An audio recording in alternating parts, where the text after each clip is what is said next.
My YouTube channel. तो आज मैं आ गई हूँ फिर से एक नए केक के डिज़ाइन के साथ। और ये वाला जो केक था ये भी मुझे अर्जेंट ऑर्डर था और ये भी मेरे परमानेंट क्लाइंट है, बट इनको बहुत ही ज़्यादा सिंपल केक चाहिए था। इन्होंने तो मुझे मतलब सिर्फ 1 घंटे का ही टाइम दिया था, बट 1 घंटे में आप सबको पता है कि केक कितना भी सिंपल हो पर नहीं बनेगा। केक की आइसिंग तो आप कर लोगे 15 से 20 मिनट में अगर क्रीम ऑलरेडी विप्ड है, लेकिन केक को बेक करना, उसे ठंडा करना, सारी चीज़ें जो है आप 1 घंटे में नहीं कर पाओगे, क्योंकि 30 to 40 मिनट्स तो आपको बेकिंग टाइम लग जाएगा, प्रिपरेशन में टाइम लग जाता है, उसके बाद केक को अच्छे से ठंडा करना पड़ता है, उसमें टाइम लग जाता है।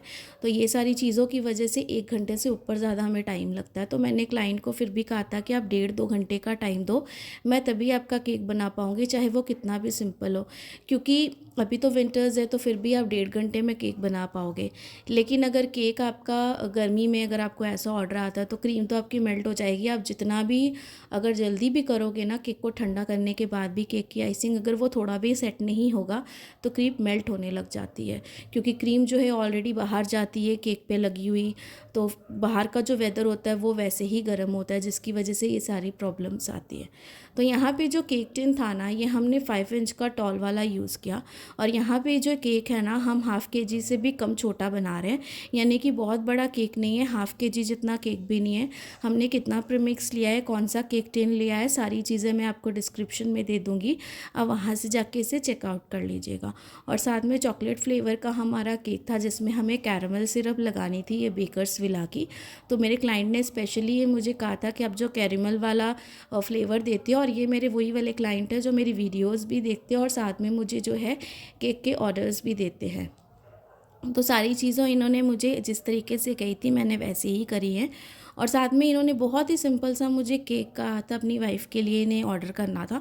तो इन्हें कहा था एकदम सिंपल सा मुझे इस कलर का केक चाहिए और साथ में जो है आप बटरफ्लाइज लगा देना। रात का टाइम था, बहुत शॉर्ट नोटिस पे इन्होंने मुझे केक का ऑर्डर दिया था। अराउंड 7 बजे इस तरीके से ऑर्डर दिया था, तो मुझे 1 घंटे में कहा था। जैसे कि मैंने कहा 1 घंटे में नहीं कर पाई मैं, तो मैंने 1.5 घंटे से थोड़ा ज़्यादा ही टाइम लिया था। तो इन्होंने कहा कोई बात नहीं, आप बनाओ। तो बाकी सारी प्रिपरेशन मैंने बस ऑर्डर लेने के साथ साथ ही स्टार्ट कर दी थी। और बाकी के ऑर्डर्स मेरे ऑलरेडी सारे कंप्लीट थे, तो मेरे पास कुछ और ऑर्डर था भी नहीं। अगर मैं ऑलरेडी पैक्ड रहती कि रेस्ट भी मेरे और सारे ऑर्डर्स हैं, तो फिर शायद मैं इनका थोड़ा और टाइम लेती। लेकिन मेरे पास ऑर्डर्स जो पहले स्लॉट थे वो सारे निकल गए, उसके बाद ये मुझे ऑर्डर काफ़ी लेट मिला था, इसलिए मैंने इसे एक्सेप्ट भी किया। साथ में इसकी डेकोरेशन बहुत लेस, बहुत सिंपल डेकोरेशन, आप में से जितने बिगनर से आराम से इस केक को बना सकते हो। इस केक में कुछ भी ऐसा डेकोरेशन पार्ट नहीं है, बट फिर भी ये केक बहुत ब्यूटीफुल लगेगा, क्योंकि केक की जो फिनिशिंग है वो हमें अच्छे से करनी है। और केक पे हम जो भी बटरफ्लाई डेकोरेशन करेंगे उसे हमें अच्छे से असेंबल करना है, ताकि केक हमारा सिंपल रहे बट बहुत सोबर सा केक लगे हमारा। तो यहाँ पे कटिंग करने के बाद जैसे आपने देखा हम लेयरिंग करते हैं, वैसे ही हमने 3 लेयर्स में इसकी लेयरिंग कर ली। केक को अच्छे से ठंडा होने दिया, उसके बाद ही हमने कटिंग की है और आइसिंग की है, क्योंकि हम इस पर रिस्क नहीं ले सकते। केक अगर हमारा लेयर से थोड़ा सा भी गर्म रह जाएगा ना, अगर हल्का भी वार्म रहेगा ना, तो भी वो क्रीम को एकदम स्टेबल नहीं होने देगा, क्रीम को वो पिघला देगा। तो ये चीज़ का आपको बिल्कुल ध्यान रखना है, आपका केक ख़राब ना हो। उससे अच्छा है आप केक को एकदम अच्छे से ठंडा करो, उसके बाद ही इसकी आप आइसिंग करो। तो यहाँ पे हमें ब्लू कलर लेना था और ब्लू कलर हमने बहुत लाइट लिया है। और ये रात की शूट है तो मे बी आपको कलर इफ़ेक्ट थोड़ा सा डार्क या लाइट दिखे, बट यहाँ पे मैंने जो ब्लू कलर लिया है ना, बहुत ही ज़्यादा लाइट शेड का लिया है। यानी कि क्रीम में अगर मैं बोलूँ कि बस थोड़ा सा एक ड्रॉप भी बहुत ज़्यादा होगा, उससे भी कम मैंने कलर यूज़ करा है इस केक के लिए, क्योंकि क्लाइंट ने मुझे कहा था जिस तरीके का कलर की बहुत लाइट शेड करना, तो मैंने बहुत लाइट शेड का ही कलर इसमें यूज़ किया है।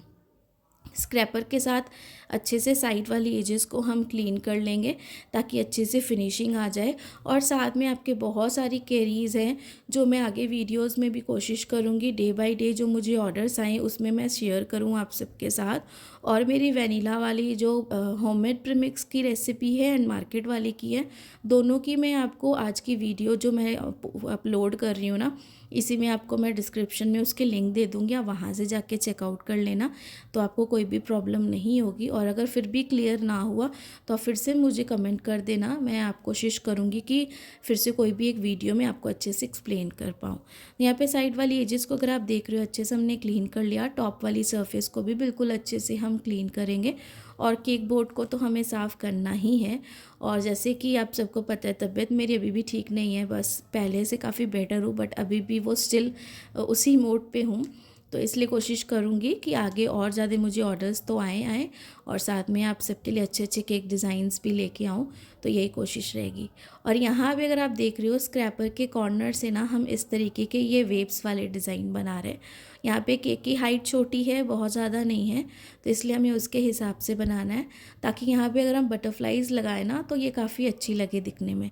तो इस तरीके से हमने ये वेव्स के डिज़ाइन बना लिए और यहाँ पे टॉप वाली सरफेस पे हम बनाएंगे स्विल्स के डिज़ाइन। इनके साथ केक की लुक ना बहुत ज़्यादा अच्छी आती है। अगर आप बटरफ्लाई वाले केक बना रहे हो या फिर कुछ भी ऐसे स्टिकर्स बेस केक बना रहे हो तो ऐसे डिज़ाइंस बनाओगे ना तो बहुत अच्छा लगता है। और यहाँ पे मेरे पास ये नॉन एडिबल वाली बटरफ्लाइज़ है, अगर आपके पास एडिबल है तो आप एडिबल भी लगा सकते हो। मेरे पास ये अवेलेबल थी और बस ये अवेलेबल थी तो मैंने यही वाली लगाई। अगर आप चाहो तो नॉन एडिबल वाली है वो भी आप लगा सकते हो।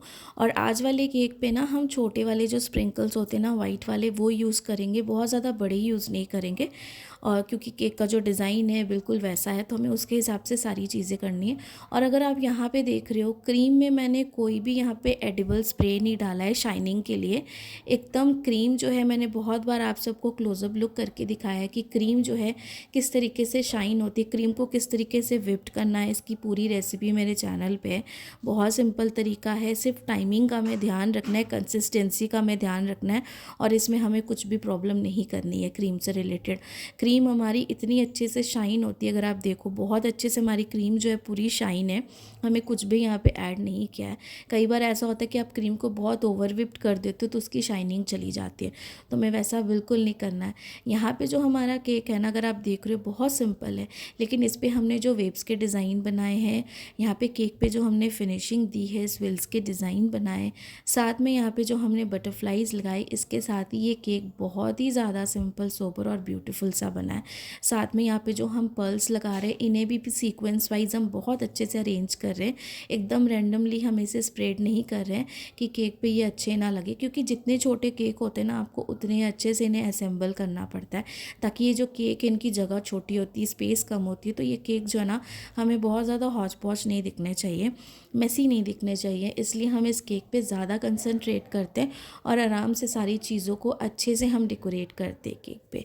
बाकी ये जो केक था सेल्फ़ पिकअप केक था, इतनी जल्दी तो मैं होम डिलीवरी भी नहीं दे पाती हूँ, तो इसलिए जो भी ऐसे अर्जेंट केक्स होते हैं ये सारे केक्स जो होते हैं सेल्फ़ पिकअप होते हैं, चाहे वो बड़ा केक हो चाहे वो छोटा केक हो। तो यहाँ पे ऑलमोस्ट हमारा केक जो था वो डन था, बस थोड़े बहुत और स्प्रिंकल्स हम यहाँ पे 0 साइज़ वाले भी थोड़े से स्प्रिंकल कर देंगे ताकि केक की लुक थोड़ी सी और ज़्यादा अच्छी आए। बट बड़े वाले स्प्रिंकल्स हम यहाँ पे नहीं लगा रहे हैं जो सबसे बड़े होते हैं, क्योंकि केक की साइज़ वैसी है। इस केक को बनाने के बाद जो है मैंने ज़्यादा नहीं 15-20 मिनट से थोड़ा ज़्यादा ही शायद रखा होगा फ्रिज में, और तब तक मैंने क्लाइंट को कह दिया था जैसे ये केक बना था हमारा कि केक आपका बन गया है, आप जब भी आप आओ आप ले सकते हो अपने केक को। तो क्लाइंट खुद ही थोड़ा सा लेट आए थे, तो तब तक जो केक था फ्रिज में अच्छे से सेट था, हमने तब तक केक बॉक्स और सारी चीज़ें बना ली थी। और चलिए इस केक की जो है ओवरऑल लुक देखते हैं। तो ये केक की हमारी पूरी ओवरऑल लुक है और इस केक का जो प्राइस था बहुत ज़्यादा नहीं, मैंने सिर्फ 350 रुपीज़ ही चार्ज किया है। आप अपनी जगह के हिसाब से ज़्यादा कम जैसा है वैसा चार्ज कर सकते हो।